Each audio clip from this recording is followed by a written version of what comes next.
अस्सलाम वालेकुम। दिन मलिक आपकी खिदमत में एक मरतबा फिर हाज़िर है। उम्मीद है आप सब लोग खैरियत से होंगे। ये कवानीन और ज़वाबत जो हैं ये मैं आपको वहाँ से बता रहा हूँ जो वैक्सीनेशन सेंटर वालों ने जारी किए हैं कि भई आप अगर वैक्सीन करवाने के लिए आ रहे हैं तो फिर आपको इन चीज़ों का ख़्याल रखना चाहिए। वैक्सीनेशन से मुतल्लिक काफ़ी लोगों के जो हैं वो सवालात आ रहे थे कि कौन वैक्सीन करवा सकता है और कौन नहीं करवा सकता। मतलब लेटेस्ट जो है अब जो हांगकॉन्ग में जो इनकी लेटेस्ट रिक्वायरमेंट्स जा रही हैं, कुछ इसकी बुकिंग करवाने से पहले जो जिन चीज़ों का हमें ख्याल रखना चाहिए उनके ऊपर मैं थोड़ी सी आपसे इंफॉर्मेशन शेयर करना चाहूँगा।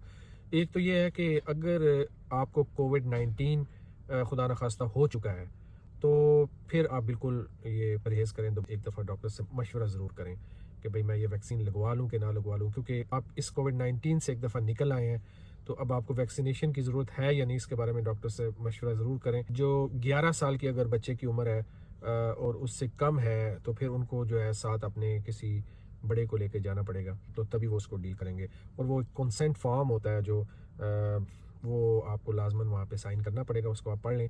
इसके अलावा अगर आप बच्चे को लेके जा रहे हैं और उसका जो हांगकॉन्ग आईडी कार्ड है अगर उस पे उसकी तस्वीर नहीं है तो फिर आपको चाहिए कि बर्थ सर्टिफिकेट या कोई स्कूल बुक या कोई भी ऐसा डॉक्यूमेंट ऑथराइज्ड जिस पे उसकी पिक्चर हो। आमतौर पे जो बच्चे की स्कूल बुक होती है या उसका जो स्कूल का कार्ड होता है उस पर उसकी पिक्चर होती है, वो साथ लेके जाएं ताकि वहाँ पे आपको किसी परेशानी का सामना ना करना पड़े वैक्सीनेशन सेंटर में।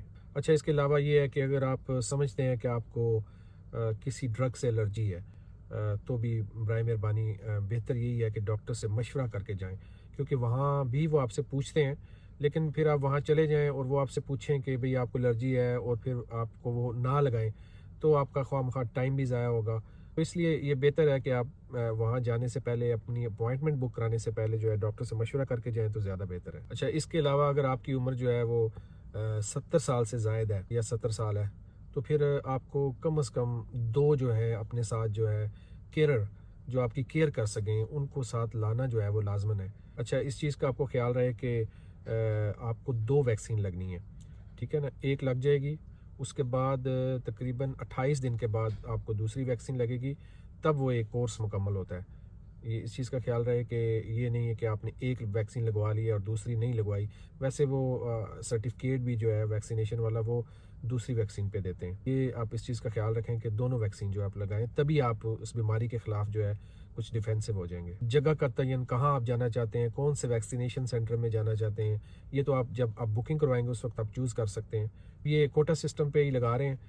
एक मखसूस तादाद है जो ये हैंडल करते हैं और फिर इसलिए थोड़ा-सा अब लोगों की तरफ ये रुझान भी पैदा हुआ है कि भई हमें वैक्सीन लगानी चाहिए। अच्छा, इसमें ये है कि आपके पास जो है जब आप वैक्सीनेशन सेंटर जाएँ तो आपके पास अपना आइडेंटिटी कार्ड होना चाहिए और जो आपने बुकिंग करवाई थी आपको एसएमएस मिला होगा तो वो आपके पास वो फ़ोन आपके पास ही होना चाहिए जिसमें आपको एसएमएस आया, वो वहाँ पे लाज़मन चेक करते हैं। तो ये वो कुछ कवानीन व ज़वाबित थे जो आप वैक्सीनेशन सेंटर पे अगर जाएँ तो आपके ज़हन में होने चाहिए। Together we can fight the virus. आप अपने ख़ानदान का और अपने आस-पास के लोगों का भी ख़्याल रखें और वैक्सीनेशन लगवा लें, क्योंकि मेरे ख़्याल में आइंदा आने वाले वक्त में ये एक अहम ज़रूरत भी है। तो चलें, किसी और वीडियो में आपसे दोबारा मुलाकात होगी। दिन मलिक को इजाज़त दें। अल्लाह हाफ़िज़।